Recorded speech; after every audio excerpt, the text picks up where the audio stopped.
হিন্দুদের পবিত্র ধর্মগ্রন্থগুলোতে। প্রথমটা হচ্ছে, قل هو الله احد। বলো তিনি আল্লাহ এক, অদ্বিতীয়। একই কথা আছে ছান্দোক্য উপনিষদে অধ্যায় 6 অনুচ্ছেদ 2 পরিচ্ছেদ 1, বলা হয়েছে एकम एविदित्यम। ঈশ্বর কেবলমাত্র একজন, দ্বিতীয় কেউ নেই। দ্বিতীয় আয়াত, अल्लाहु समद। আল্লাহ তিনি সার্বভৌম, চিরস্থায়ী।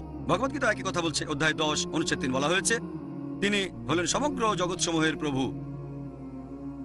3 নম্বর আয়াত, लम यलिद वलम यूलद। তিনি কখনো জন্ম নেননি, কাউকে জন্ম দেননি। একই কথা বলছে শ্বেতাশ্বেতার উপনিষদ অধ্যায় 6 অনুচ্ছেদ 9, বলা হয়েছে ना चास्य कफिज जनिता न चदीपा। যার মানে সর্বশক্তিমান ঈশ্বরের কোনো বাবা মা নেই, তার কোনো প্রভু নেই, তার কোনো মা নেই, তার কোনো বাবা নেই। শেষ আয়াতটা হচ্ছে वलम यकुल लहु कुफुवन अहद। তার সমতুল্য কিছু নেই। একই কথা বলা হয়েছে শ্বেতাশ্বেতার উপনিষদ অধ্যায় 4 অনুচ্ছেদ 19। এছাড়াও আছে যজুর্বেদ অধ্যায় 32 অনুচ্ছেদ 3, বলা হয়েছে न तस्य प्रतिमा अस्ति। ঈশ্বরের সমতুল্যর কিছু নেই, তার কোনো প্রতিমা নেই। সর্বশক্তিমান ঈশ্বরের যে সংজ্ঞা আছে পবিত্র কোরআনে আর হিন্দু ধর্মগ্রন্থগুলোতে, সেগুলো পুরোপুরি এক। এটা হলো ঈশ্বর তত্ত্বের কোষ্ঠী পাথর, সূরা ইখলাস।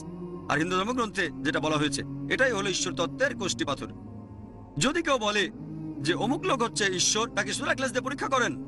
সে যদি সূরা ইখলাসের পরীক্ষায় পাশ করে সত্যিকারের সর্বশক্তিমান ঈশ্বর, আর পাশ না করলে সত্যিকারের ঈশ্বর না। যেমন ধরেন কিছু লোক বলে যে ভগবান রজনীশ সর্বশক্তিমান ঈশ্বর,